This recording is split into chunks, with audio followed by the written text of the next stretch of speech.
తెలంగాణలోను parliament ఎన్నికల తర్వాతే పూర్తి బడ్జెట్ ఉండబోతోంది. ఎన్నికలకు ముందు కేంద్రం ఓట్ ఆన్ అకౌంట్ బడ్జెట్ పెడుతుండటంతో రాష్ట్రం కూడా ఓట్ ఆన్ అకౌంట్ కే వెళ్తుందని సీఎం కేసీఆర్ స్పష్టం చేశారు. పంచాయతీ ఎన్నికలపై జరిపిన సీఎం కేసీఆర్ కొత్త సర్పంచులను శిక్షణ ఇచ్చి గ్రామాల సమగ్ర వికాసానికి పాటుపడే ఉద్యమకారులుగా తీర్చిదిద్దాలని అధికారులను ఆదేశించారు.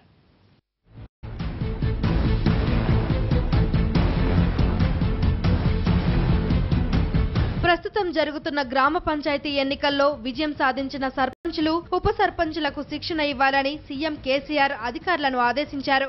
గ్రామాలను అద్భుతంగా తీర్చిదిద్దే విషయంలో వారికి సంపూర్ణ అవగాహన కల్పించాలని సూచించారు. గ్రామాల్లో పచ్చదనం పరిశుభ్రత లక్ష్యంగా కొత్తగా రూపొందించిన చట్టంపై పంచాయతీలకు అవగాహన కల్పించాలని తెలిపారు. ప్రతి గ్రామ పంచాయతీకి కొత్త చట్టం, తెలుగు కాపీలను పంపించాలని చెప్పారు.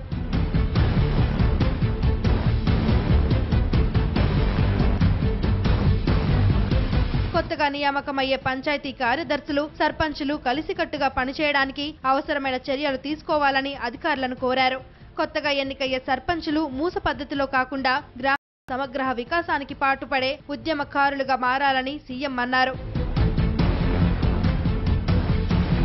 గ్రామ పంచాయతీకు విధులు, బాధ్యతలు అప్పగించే విషయంలో కొంత జాప్యం అనివార్యమవుతుందని సీఎం క్లారిటీ ఇచ్చారు. కేంద్ర ప్రభుత్వం ఓట్ ఆన్ అకౌంట్ను పోయే అవకాశం ఉన్నందున రాష్ట్ర ప్రభుత్వం కూడా ఓట్ ఆన్ అకౌంట్కే పోతుందని చెప్పారు.